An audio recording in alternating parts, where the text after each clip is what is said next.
Oluvannyuma lw'amateeka agafuga omukago gw'ebibiina ebirina ababaka mu lukiiko lw'eggwanga olukulu gu IPOD okukyusibwa gye buvuddeko n'ekifuulibwa kya buwaze buli kibiina okussaayo okusaba kwakyo awamu n'okussa omukono ku ndagaano y'okubeeramu mu mukago guno. Ebimu ku bibiina by'oludda oluvuganya okusingira ddala kya NUP byalaga obutali bumativu n'enteekateeka eno era ng'abakulira ekibiina kino baali balaga nga bwe batali beetegefu kussa mukono ku ndagaano yonna okwegatta ku mukago gwa IPOD ekyaviirako ekibiina kino obutaweebwa mutemwa gwa nsimbi gwe kyalina okufuna ku nkomerero y'omwaka oguwedde.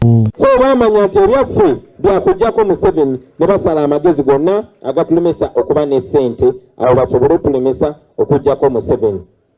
Era etteeka eryo lyayita era kwekwesanga nga tuli mbeera bwetyo. Era bangi abali ewo bagamba temukkiriza tujja zisonda. Of course tulibadde tukyakubaganya ebirowoozo engeri gye tutambula naye nga tutambula n'obudde bukola ki nabwo butambula. Kyokka gye buvuddeko tukitegeddeko ng'omuteesiteesi omukulu ow'ekibiina ki NUP David Lewis Lubongoya yawandiika ebbaluwa eri IPOD ng'akakasa nga bwe beetegese okussa omukono ku ndagaano n'omukago gu IPOD nga wano abakulu mu IPOD baabaddamu nga NUP bw'erina okusooka okusaba okwegatta ku mukago guno mu butongole, ekintu NUP kye yakoze mu bbaluwa eriko ennaku z'omwezi 18 omwezi guno.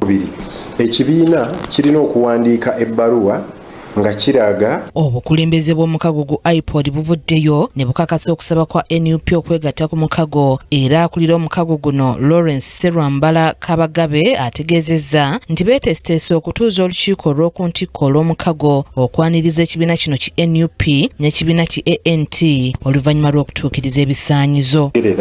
Kati nga ebibiina by'obufuzi ebipya bibiri NUP ne ANT maze okutuukiriza ebyo ebyetaagisa okuyingira mu IPOD. Abakulembeze basuubira okutuula mu bbanga eritali lya wala. Abakulembeze aba summit abakulira ebibiina by'obufuzi tusuubira nti bagenda kuba batuula mu bbanga eritali lya wala okukola omukolo oguyingiza ebibiina bino mu IPOD. Serwambala atubuulidde omuwendo gw'ebibiina by'oludda oluvuganya ebyakkiriza okwegatta ku mukago. Kati ebyo bijja kuba byegatta ku biri ebirala ebina ebiri already mu IPOD okuli DP, FDC, NRM ne UPC nga bwe bigenda okubeera mu palamenti eno empya eya 12 okuva 2026 okutuuka 2031. Ono mu ngeri y'emu ayogedde ku ebyo bye bayamba ebibiina binnamukago okuva ku nsimbi ezibaweebwa. Okuba nti bifuna ssente eziri mu gavumenti public funding, ebibiina ekisooka birina omukisa okutuula ne biwuliziganya mu dialogue okulaba nga ebizibu ebibanyigira awamu babifunira solution. Ekyokubiri mu IPOD tugezaako okuyamba ebibiina okubizimba okubiwa capacity okubanga bikola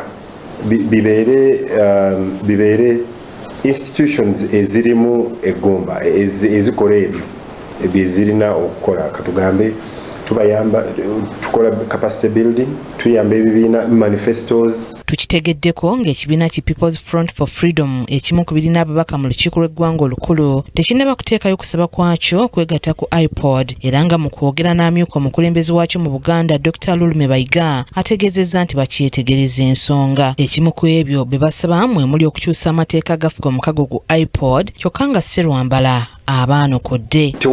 Tewali mateeka mapya, tewali kikyuse mu ngeri y'ebamemba gye bayingira.